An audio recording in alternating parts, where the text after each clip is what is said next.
bombastic side eye, criminal offensive side eye. Tapi bohong.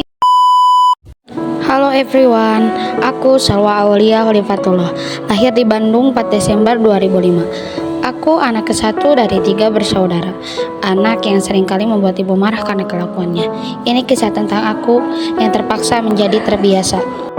Tepat pada tanggal 1 Juli, aku bersiap-siap untuk mondok. Ibu dan ayah sudah memasukkan perlengkapanku ke dalam mobil. Dan di saat itu juga aku harus berangkat.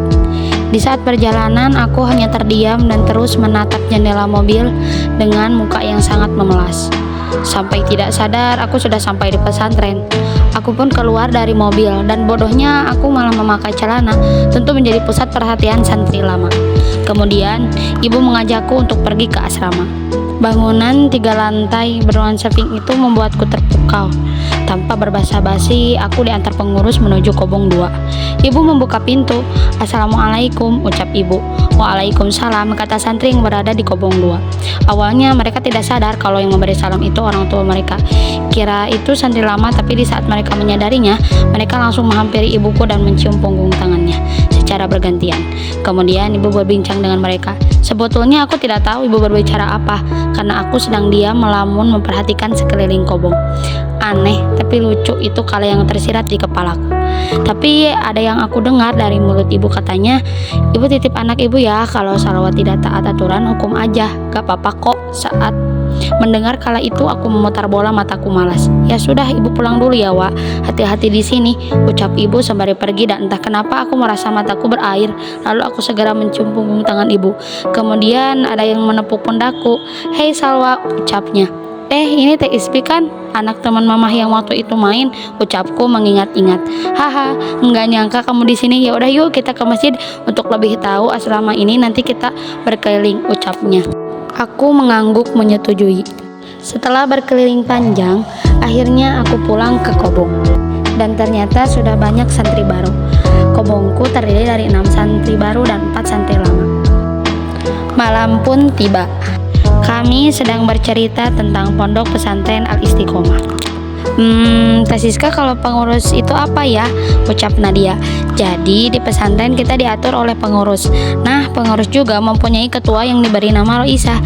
Jadi kalau kamu tidak menjalankan kewajibanmu sebagai santri, kamu akan dihukum oleh pengurus," ucap Teh Siska. "Oh gitu," ucap kami serempak.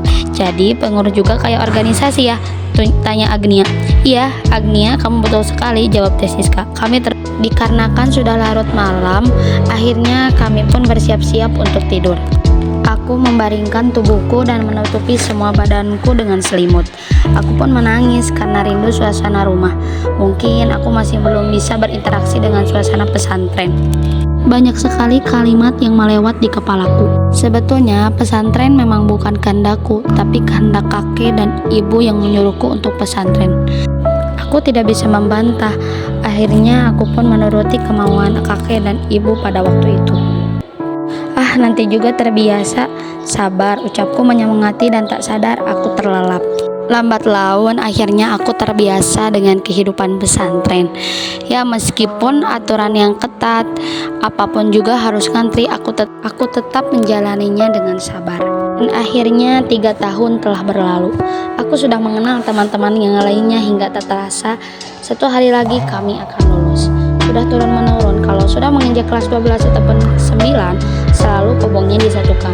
Kami sedang sibuk mempersiapkan hari pelepasan.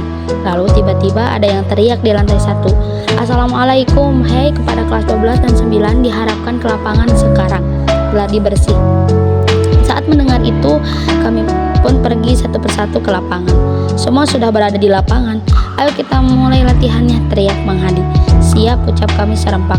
Sudah beberapa kali kami latihan, namun laki-laki masih banyak yang bercanda, padahal sore kita sudah mulai acara. "Kenapa kalian masih banyak bercanda? Ini waktunya kalian serius. Kalau nanti pas acara jelek, jangan salahkan panitia dan jangankan andalkan kami sebagai panitia," ucap Mang Hadi marah pada kami. Kami pun mengangguk mengerti dan takut. Tibalah acara taparukon.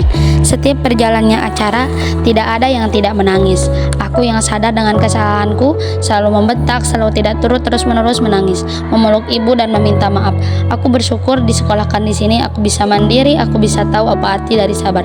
Tidak saling membedakan dan arti dari kesulitan pasti ada kemudahan. Dan banyak pelajaran yang dapat diambil. Dan kalian harus tahu, tak semua yang kita pilih itu terbaik. Orang tua lebih tahu mana yang terbaik karena dari terpaksa akan berubah menjadi terbiasa. Akhirnya acara taparukon pun selesai. Aku berpamitan kepada teman-teman dan saling berpelukan. Dilanjut sesi foto dan akhirnya aku pulang. Demikian cerita singkatku, semoga bermanfaat.